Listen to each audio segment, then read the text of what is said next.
How's it going? Matt McNeil coming from the garage. And we are looking at the Raoul skull, the Creepshow Creep. I just printed this one, but I'm not actually going to turn this one into a creep. What I'm going to do is I'm going to use him to build other creeps.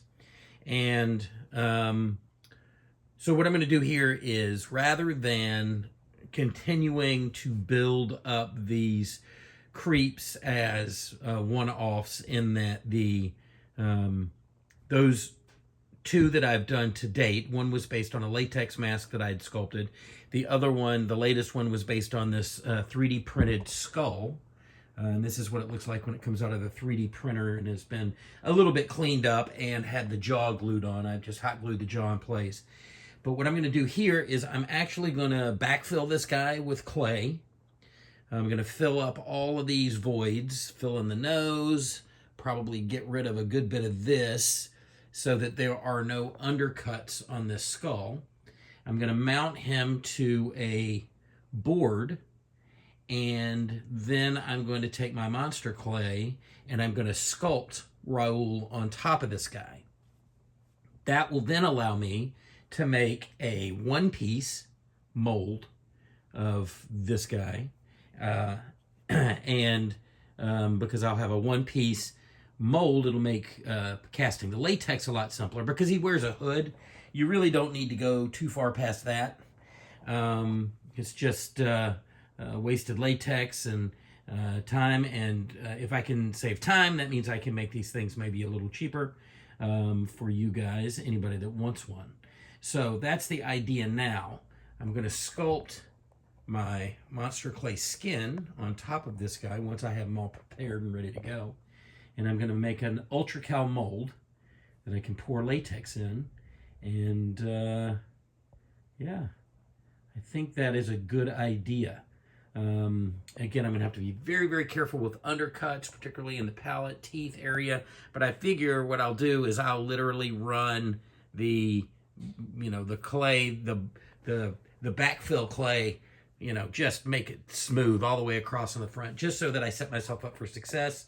I'll sculpt it probably first, for the most part, like these recessed areas, like the nose, I might as well fill that in first. But then I think I'll come back, and that'll give me the opportunity to be able to really see it. And then I'll come back, and then I'll block out the teeth and make it more mold friendly. Now, one of my fears is, because of these undercuts, I could find myself sort of locking this mold because, skulls, this is actually based, if I hadn't made it clear, this was originally an MRI scan, an STL file that I found on the internet that I then took and modified. I stretched out this area here. I changed the chin a little bit. I placed all the teeth very specifically like Raoul's teeth. I did a little work on the brow and that kind of stuff just to make it specifically Raoul, because if you look at his profile and the nose as well, the way his nose bone presents itself is a little different.